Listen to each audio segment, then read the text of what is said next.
नमस्कार, मी सुकेशनी आणि सुकेशनीज रेसिपीमध्ये तुम्हा सर्वांचं खूप खूप खूप मनापासून स्वागत आहे। तर आज आपण उपवासाची इडली कशी बनवायची हे बघणार आहोत। तर यासाठी मी इथे 1 वाटी भगर घेतलेली आहे आणि पाऊण वाटी साबुदाणा घेतलेला आहे। आणि इथे मी 1 वाटी घेतलेली आहे, एक भांडं घेतलं आहे, त्यामध्ये भगर आणि साबुदाणा एकत्र करून घेत आहे।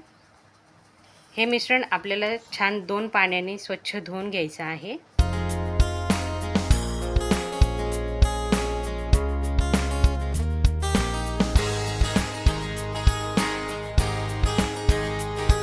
हे मिश्रण मी 2 पाण्याने स्वच्छ धुवून घेत आहे।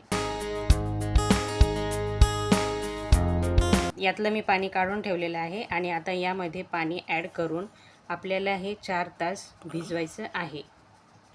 तुम्हाला हवं असेल तर तुम्ही रात्रभरही याला भिजवून ठेवू शकता।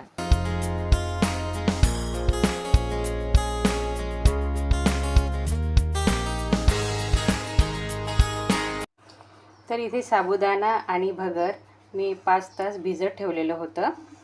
यातलं पाणी काढून घेणार आहे मी आता। इथे मी मोठं भांडं घेतलेलं आहे मिक्सरचं आणि यामध्ये 1 वाटी दही ॲड करत आहे।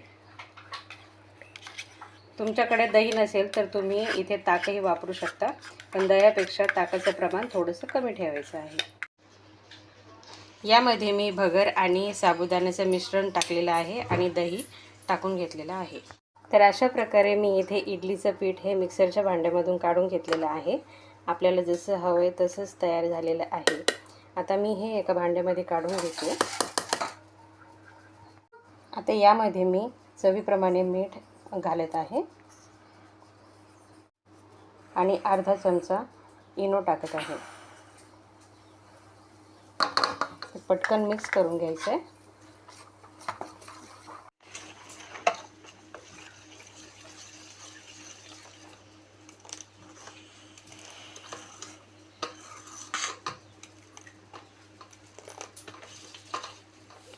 इथे मी इडलीच्या पात्राला तेल लावून घेतलेलं आहे।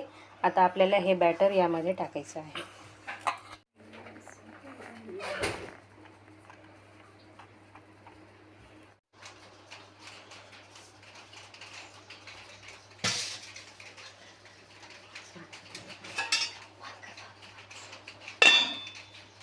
मी इथे इडलीचं भांडं यामध्ये पाणी त्याची वाफ काढून घेतलेली आहे आणि आता यामध्ये आपण इडली पात्र ठेवत आहोत।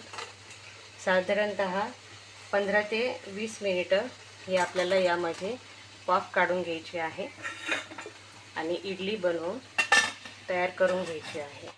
तर अशा प्रकारे इडली तयार आहे। आता काढून घेऊया।